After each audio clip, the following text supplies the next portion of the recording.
I'm just going to go right into it before my mind flies past this idea. So I've been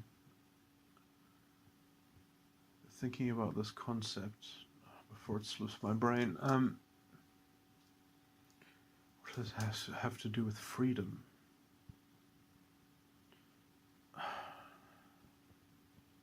Oh, yeah. Yeah, I guess this is perhaps a subcomponent of some thinking to do with what I call psychological politics. Although when I was thinking about this idea, I didn't relate it to that concept, but I think it does fall under that broader heading.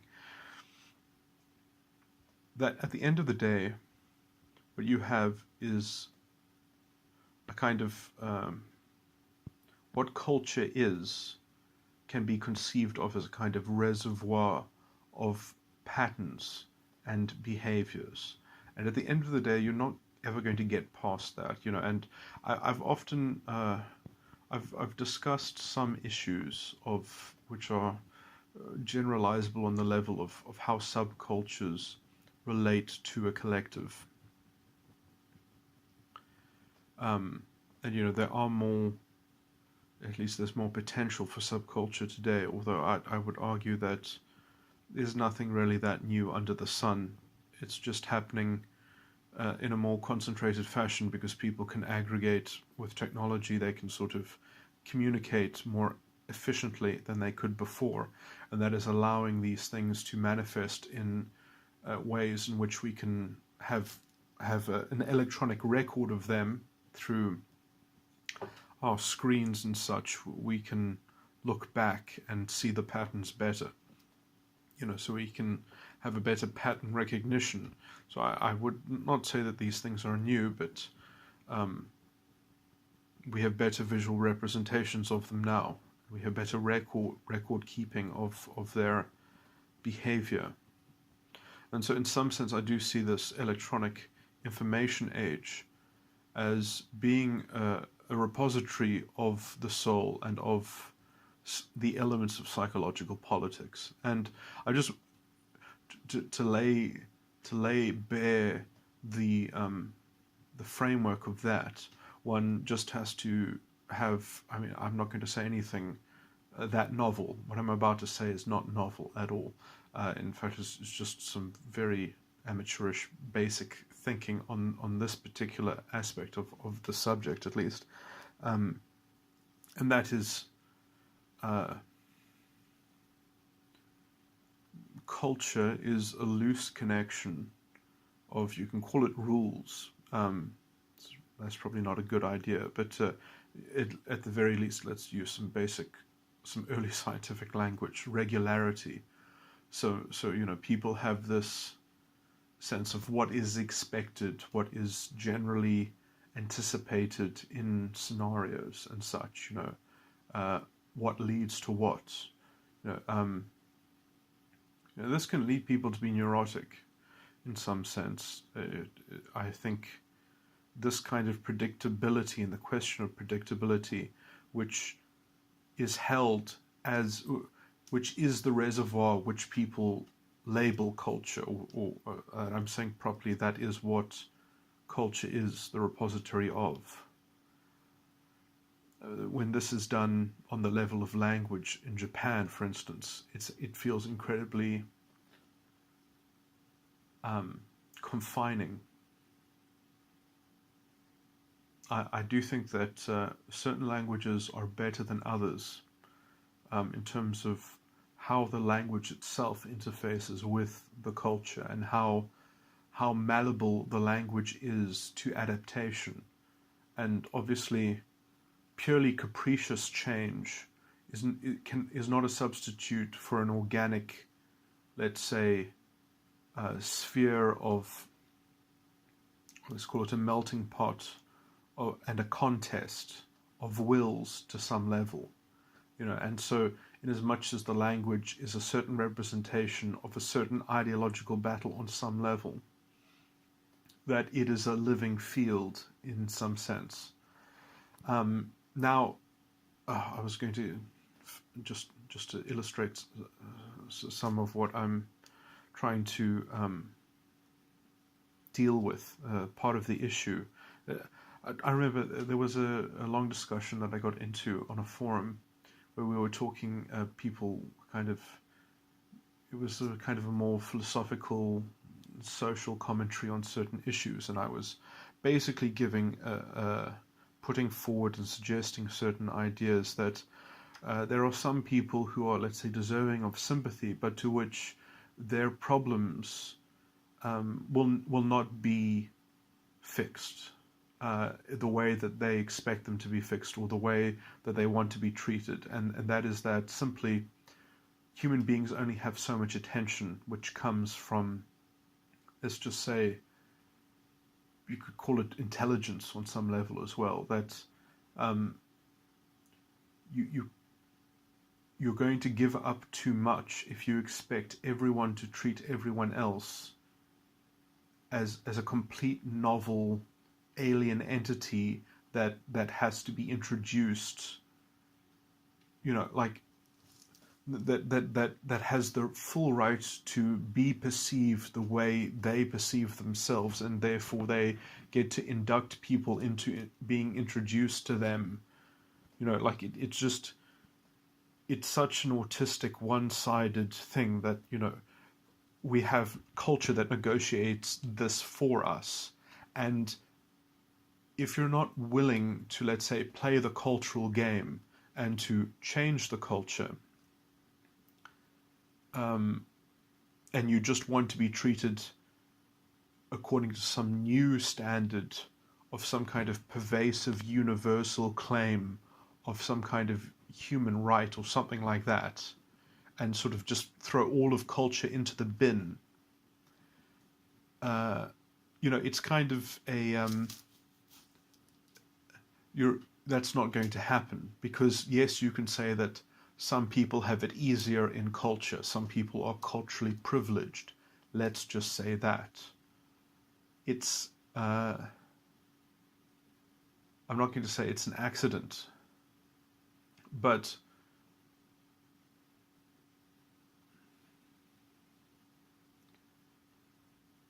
that is an aggregation of a lot of factors. And let's just say a basic factor in that will be the ability to articulate a case, and another factor is just population.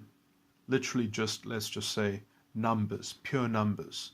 So if you are having an experience which only affects a very small percentage of the population, a fraction of a percentage, you can't expect that your culture is going to sort of be indelibly imprinted on everyone's level of anticipation and standard of what to expect. And that you should somehow, everyone should be categorized in some superficial sense, is really, that's almost much more scary, that you're going to superficially identify certain experiences with how people look. I mean, that is the culture of a fascist culture. I mean, that's not a solution. That's quite disgusting, I would say. That people are going to wear these overt uniforms.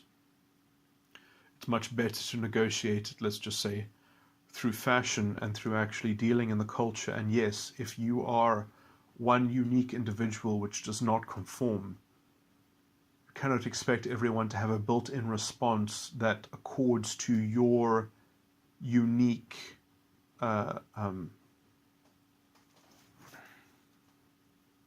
you're going to be an anomaly to that culture.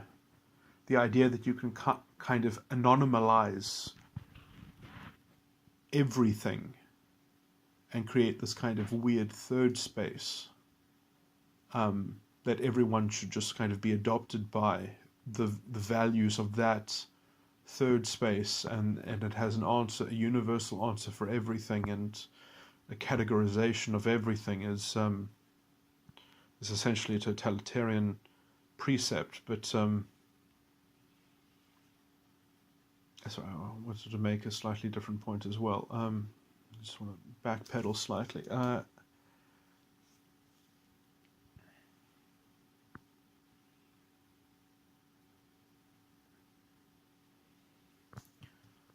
was that other? I just had a slight.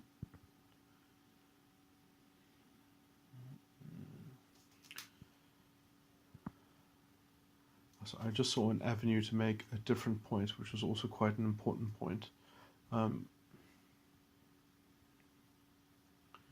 Something to do with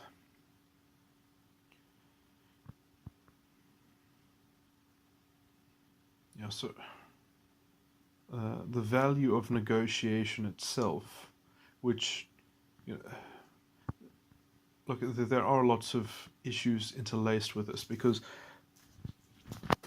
when you are negotiating with culture at large,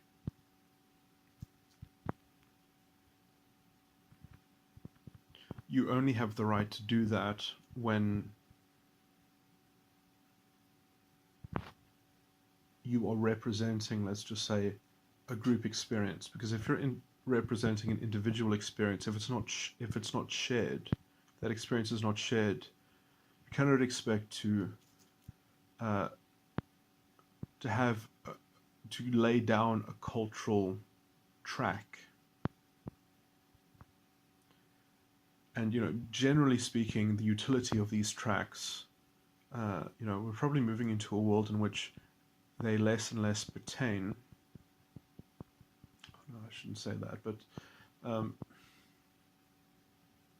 where at least the tracks are much shallower, that they're there as a convention of being able to just give us a starting point of reference that we can start to communicate, and then people can sort of declare, for example, how they would like those tracks referred to, just in terms of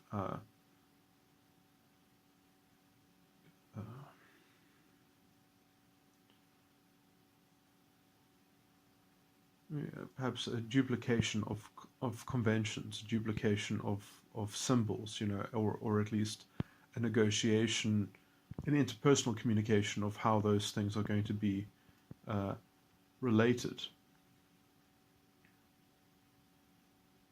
But, you know, it's very strange to expect people to exhaustively create categories that only pertain to one person. You know, so to create categories of a kind of philosophical system, which somehow, you know, there you get all these conflicting pantheons, and everyone must just sort of be able to fluidly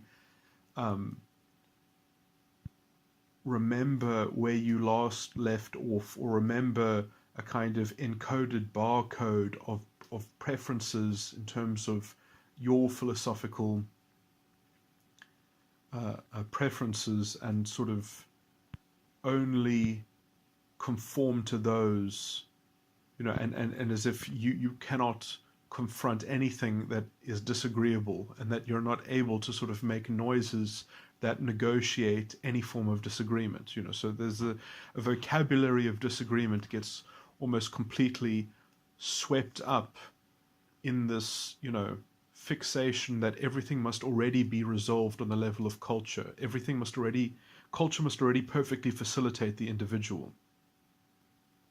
And that effectively makes a kind of sterile culture. And, you know, this has been described as the freeze and such, the freeze of culture, in terms of identity politics, for instance. But okay, so I was generally just describing this idea that you know,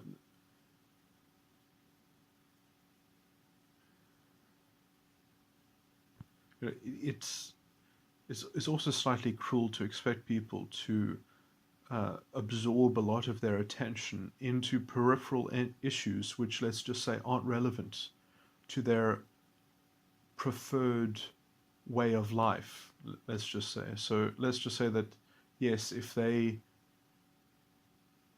were embroiled in some kind of fact, you know, sympathetic facts about someone's experience, that would make them more inclined to help those people, or be sensitive, in inverted commas, to those people, and therefore, you know, this kind of sympathy sucking is very that is its own thing, which is very pathological, I would say,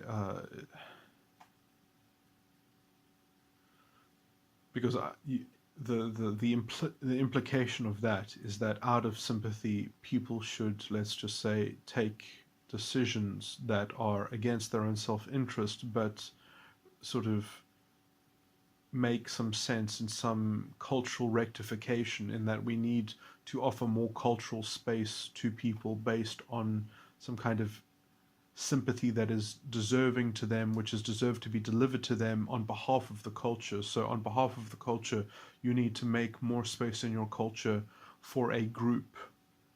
And that whole structure is essentially disingenuous. It's artificial. And the artificialness of that will have to be doubled down on in a kind of identity consciousness and identity politics, which then leads to a second wave and a kind of everyone.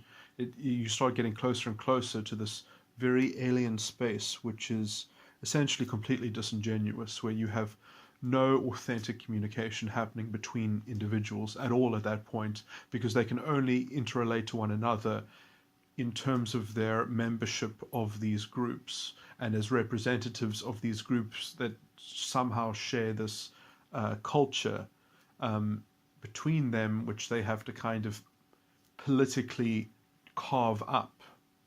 And so again, you've got the sterile culture, which is completely incapable of facilitating genuine communication, and therefore the authentic space that you could make for anyone in culture becomes gone. And essentially you get the worst kind of you get the horrible social dynamic, which is actually what a lot of Asian societies suffer from. Sad to say that. I would say it's worst in China on this particular kind of issue. It's especially bad in China. Japan, I think, has stronger societies. It has stronger subcultures, paradoxically. They have very different problems. They manifest more extremely in different things, but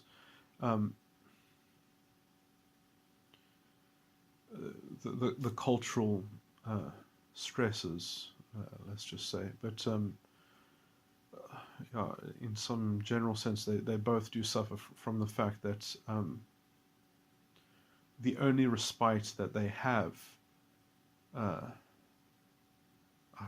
I've detailed. I'm not going to go back into this issue because I'm not going to capture all the details that I would have to bring up to make it sound broad enough.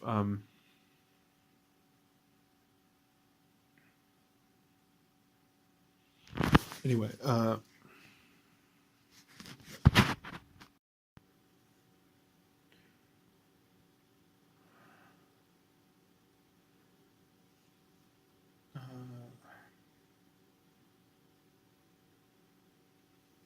culture.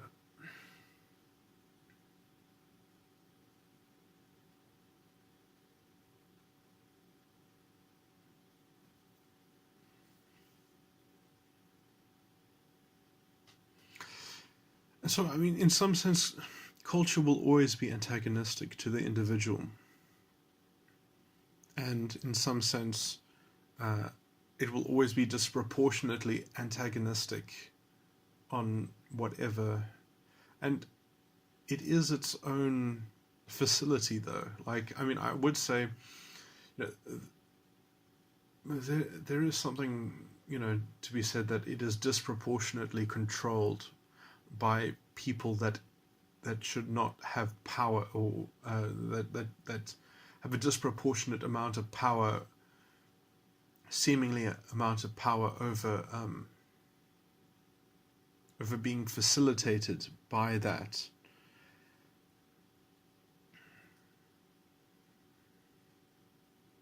But unless you have that kind of shared pool of experience, you have no lens with which to even diagnose that or talk about it or make that a talking point or a topic which is a relevant topic to that culture, So you can't, you start attacking culture and the kind of freedom of association, and you deprive the system of an ability to, let's say, regulate itself. And when I say system regulate itself, I mean a system being regulated by individuals as part of that. You're essentially saying we need to break up the signals because the signals that are being given are not do not accord to some equality of outcome. It's very short-sighted, pernicious, immature. It has to do with that pathology that I was talking about in terms of that kind of this kind of sympathy. It should be, is the vehicle of justice, or is the vehicle of a kind of transcendent moral code that will sort everything out. It is a kind of cult that is essentially trying to take over culture, and which has, to a greater or lesser extent, chewed up quite a lot of it already. It's sort of, it has infected a lot of culture.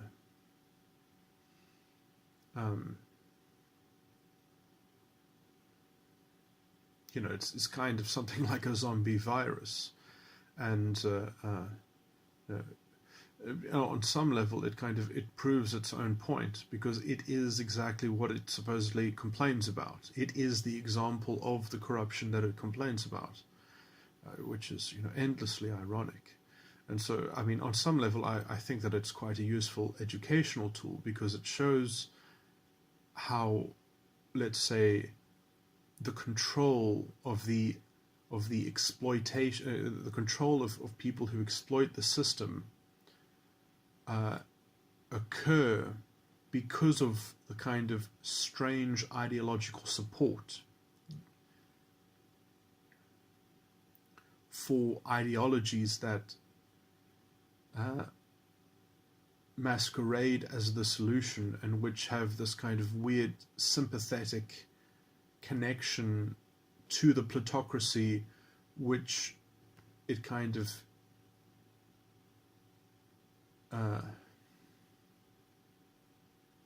perpetuates, So it's everything that's kind of been sucked up into this ideology, because this is the element in society which is the problem, because it's prone to possession. It is prone. I find it on some level incredibly convenient, because it used to always be troublesome to work out who is worth having a conversation with, who is worth dealing with as a person. And now these people self-identify themselves. They call themselves liberal, they call themselves progressive. What a wonderful shortcut, These are the people without substance that should be avoided, these are the people who are setting up racial counter-privilege and promoting racism, while calling themselves not racist, whatever convoluted, and hypocritical things they're involved with. It's I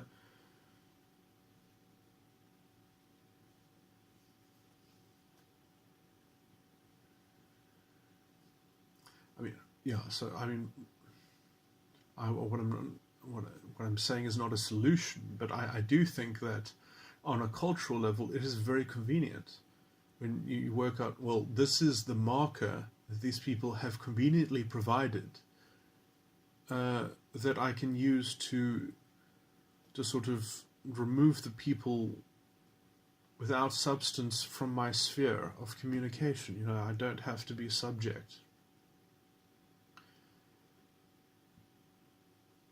to groupthink, because this groupthink has conveniently come along and absorbed all the people who always needed a groupthink.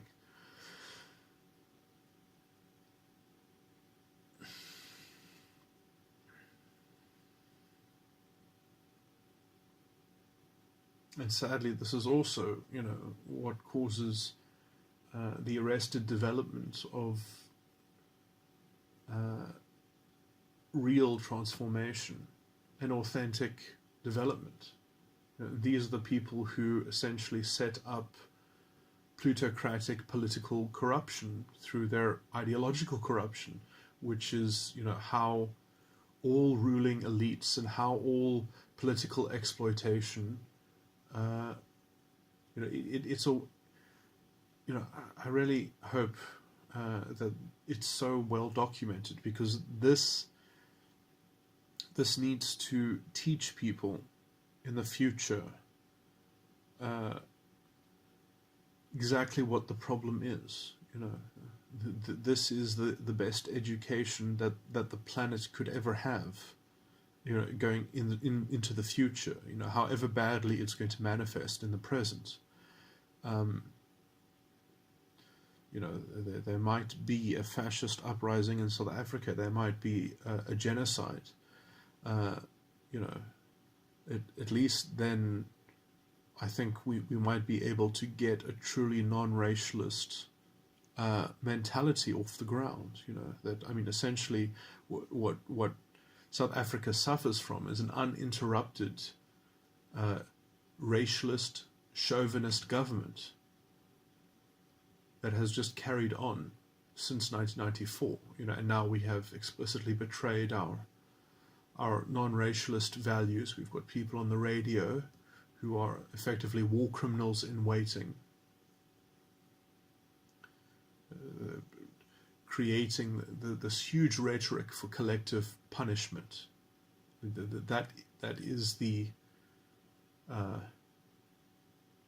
that is public discourse under this ideological system, where you get you just get to sort of move around the conductor for who's going to take the government's gravy train, so that you can have a political exploitation at the top, while the poor are given into subsistence farming, and the kind of the urban politically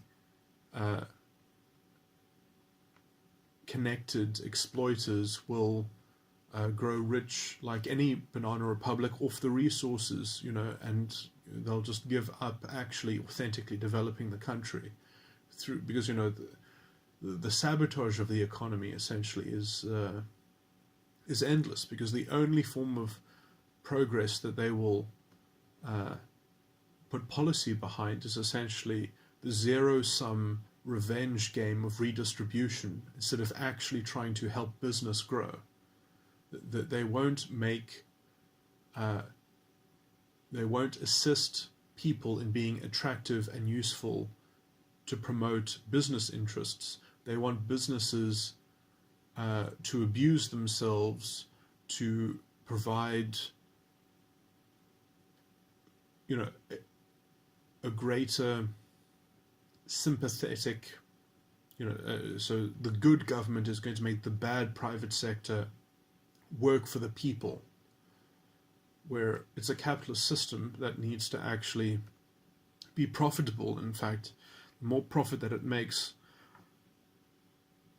the more tax base you would actually have. But instead they just want to sort of increase the rate of tax, even as it diminishes the tax base, because it suits the ideology. It's kind of all backwards. And so then the government will keep on providing services and products to the people, displacing the private sector, and the private sector is expected to run itself like a public utility and give things to people, not based on merits, not based on productivity, and based on this ideological regime that effectively politicizes economic cannibalism. And so, it's just such a toxic environment that's so destabilized in the fundamentals of structural functionality, just to suit this ideological propensity for,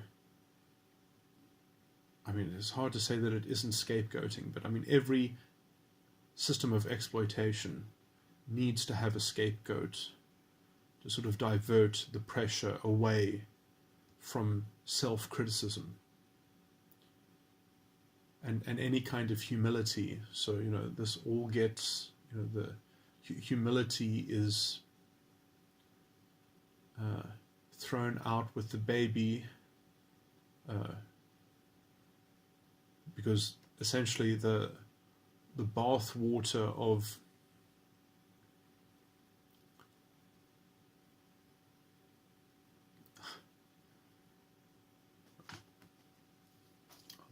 to complete this metaphor, the bath water would have to be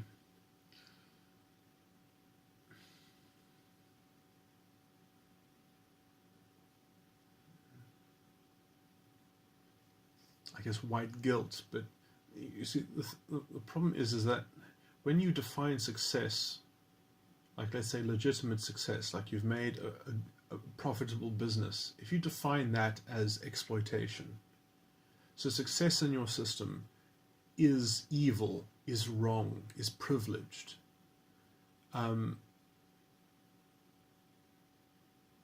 then essentially the government can never be accountable for any of its failures, because the successful in the society are the problem. And so the solution is to make them unsuccessful. And so the more you attack them, the more you are the good guy. So you essentially create this kind of destabilized ideological racket in which the only way to prove your ideological credentials is to self-sabotage, essentially, or to cleanse the system of its,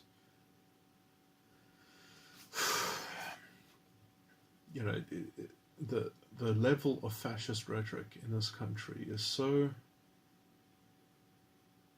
toxic, and the idea that you're going to sort of, that subsistence farming is the solution, and that land is this original problem of South Africa. I mean, it's just,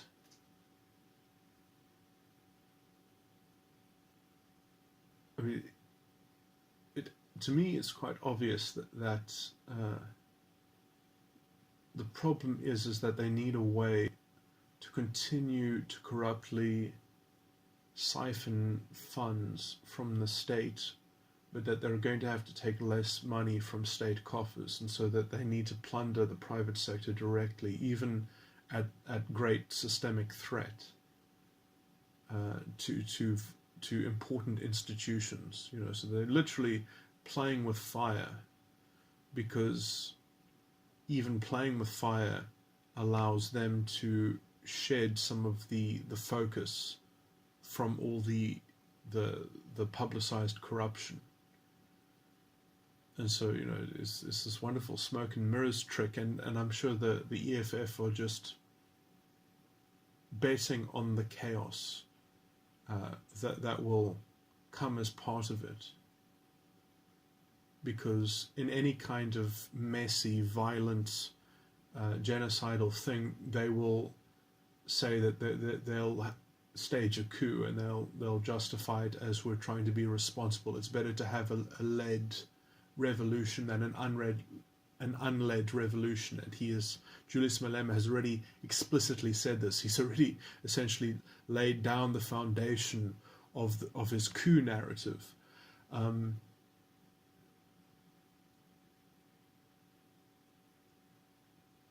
And the only people who are kind of opposing him are even the more fascistic element and wing within the ANC, who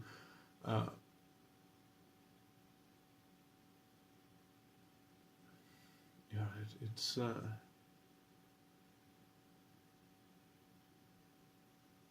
and who knows how much of this ideology they even truly believe, in as much as they just want to wreak vengeance, and they just want to wreak some kind of retributivism and revenge,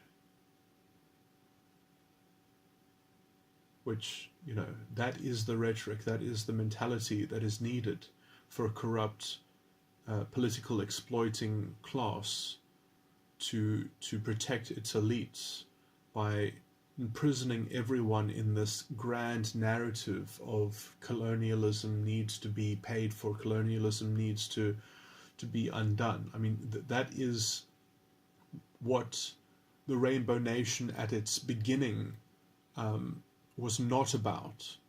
And that is what has created, that was the foundation for the beginning of success. And even in the kind of tumultuous problems that we've had, we've still done better than a lot of the rest of Africa has under the general political elitism. A lot of what is happening in South Africa, I believe, is sponsored from corrupt political elites in other African nations that were threatened by the model of the Rainbow Nation, because the non-racialist values and the peace that we had was paying off, was actually generating a platform that was, it could have been better, but because of this slow creep of this ideological rot and this ideological corruption, which always blossoms in the worst kind of political exploitation, which is completely concealed by the identity politics, because it runs counter-narrative to the identity politics. It cannot come into focus, because the unsubstantiated integrity that is claimed means that you cannot look at the responsibility of a black government. It becomes completely unaccountable, and it becomes beyond reproach, and they take no consequence for the consequence that they deal to the country. They can still keep on diverting that as saying, no, it comes from our history, it's not coming from us. It wasn't true. We've had that for over 10 years now. We've had this unaccountable government. I mean, it was even bad before then, but at least then it was, let's say, it was embarrassing enough for the government. Now they're on the offensive in order to preempt the embarrassment. There was a point at which it was embarrassing. Now it's a weird part of the vengeance. It's a weird part of the unfolding of the retribution or the retributivism, part of the solution of the ideology, that it's somehow part of the solution, that the kind of the corruption of a black government is part of what needs to be facilitated and paid for. By the system of white privilege. That that it's weird, but the kind of corruption that is taking place is ideologically not different from how affirmative action is being implemented. That it generally hurts the economy, it removes the genuine integrity from people, and it forces them to take on the kind of the group identity politics and the group think of, well, we just need to get the statistic right, and it doesn't matter how many people are rich and how many people are poor, as long as the statistics are in line. And as long as we put the perpetrator in the position of the victim and the victim in the position of the perpetrator, then that is the solution. It has nothing to do with actually making the situation better and working out the best way to make it better. That question is not on the table. That question is irrelevant. The question is how to switch the position according to the ideological narrative, how to juxtapose the victim and the perpetrator. And that obsession means that they can build the most expensive way to take people out of poverty, and the only people that will get those vehicles of development are the politically connected, crony, capitalist part of the system of political exploitation, and those people will be getting rich for the identity, and there won't ever be enough to go around because the pie will shrink in this hotbed of corruption.